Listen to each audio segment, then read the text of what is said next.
Since marami na sa inyo yung mga nagtatanong sa akin about dito kung paano daw gumawa ng mga ganito, yung mga ganitong action figure, or yung nagtitrending ngayon na nano banana figurine katulad nito, yan, tuturuan ko kayo kung paano gumawa ng mga ganyan. Pwede kayo makagawa niyan gamit lang si ChatGPT at Google Gemini. Pero meron ako isa pang ituturo sa inyong mga Lodi Cakes. Pumunta lang kayo sa Google Chrome. Tapos dito, isi-search nyo lang si Imarena AI. Yan. Search nyo yan. Tapos ito yung pipindutin yung mga Lodi Cakes. Itong nasa unahan.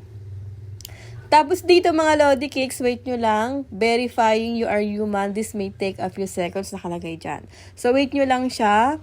Mag-successful yung verification. Bababasa yun dyan nakalagay yan. Verification successful. And then dito pwede kayo mag-sign up gamit yung Google account nyo. Mas okay na naka-sign in dito yung Google account nyo para nasi-save din yung mga prompt history ninyo.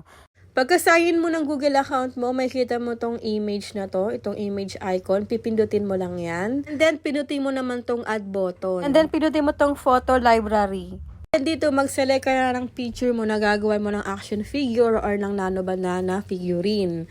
So, yan, select na tayo ng picture and then add sa taas.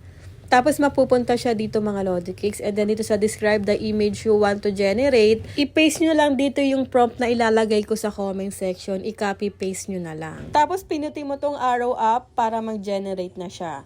Tapos, hintayin nyo lang siya kasi dalawa yung i-generate niya dyan eh. Assistant A and then Assistant B. Tapos, ito na yung kinalabasan niya mga Lodi Cakes. So, yan.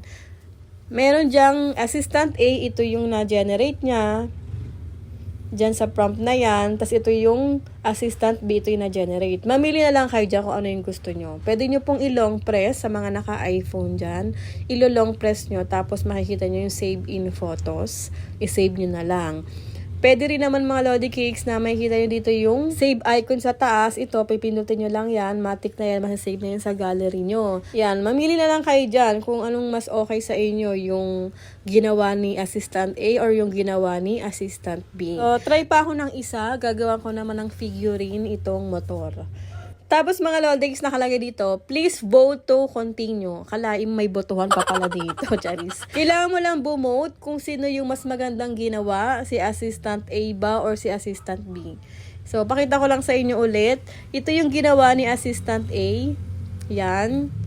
Tapos ito naman kay B. So para sa akin, mas maganda yung ginawa ni Assistant B, kaya pinindot ko tong B is better. So after nyo mag-vote mga Lodi Cakes sa Assistant kung sino mas magandang ginawa, pwede na tayo mag-proceed, makagawa ulit ng panibago. So yung prompt naman dito sa motor, ilalagay ko ulit sa comment section or sa description box. Yan. Tapos send na natin, pipinutin lang natin tong arrow up. I-edit nyo na lang dyan mga Lodi Cakes kung ano pa yung mga gusto nyong i-edit. Kung depende kasi kung ano yung motor ninyo. Edit nyo na lang dyan. Sa akin kasi Yamaha Aerox. Kayo na bahala sa inyo kung ano. Tapos ito na yung kinalabasan. Yan. Mamili na lang kayo dyan kung ano yung gusto nyong i-save. Si A or si B. Or kung dalawa yan na gustuhan nyo, pwede naman i-save yan parehas. May save icon dyan. Nakikita nyo to. Pinutin nyo lang ulit yan para ma-save. Tapos ganun lang ulit. Bumoto ka lang dyan kung sino yung mas magandang ginawa. Si A or si B. Para makagawa ka ulit. So para sa akin, A is better and then got it. Tapos yan, gawa ka na lang ulit dito. Same lang ulit. Image, tapos add button, and then photo library, and then mag-select ka na ulit ng picture. So, ito yung last na gagawin ko, family picture namin. Tapos yung prompt nito mga Lodi Cakes, ilalagay ko na lang ulit sa comment section or sa description box. Kaya na lang bahala mag-edit ng iba pang details dyan. Tapos ito na po yung kinalabasan. Ito yung na-generate ni Assistant A, and then ito naman yung na-generate ni Assistant B. O, diba ang cute din? Meron kayong figurine ng family nyo. So, yung family picture, mga Lodi Cakes, kung wala kayong family picture, meron po akong tutorial kung paano gumawa ng AI family picture kahit magkakalayo kayo. Or wala na yung iba nyong family members, magagawa yan ng paraan para magsama-sama kayo sa isang picture at makompleto yung family picture ninyo. Kung hindi nyo pa napapanood yun, ilalagay ko sa comment section yung link, pwede nyong panoorin. So, yun lang mga Lodi Cakes for today's video. Sana gusto nyo itong tutorial ko. Kung nagustuhan nyo, please pa-like and share. Thank you for watching. Please follow for more and subscribe sa YouTube channel ko.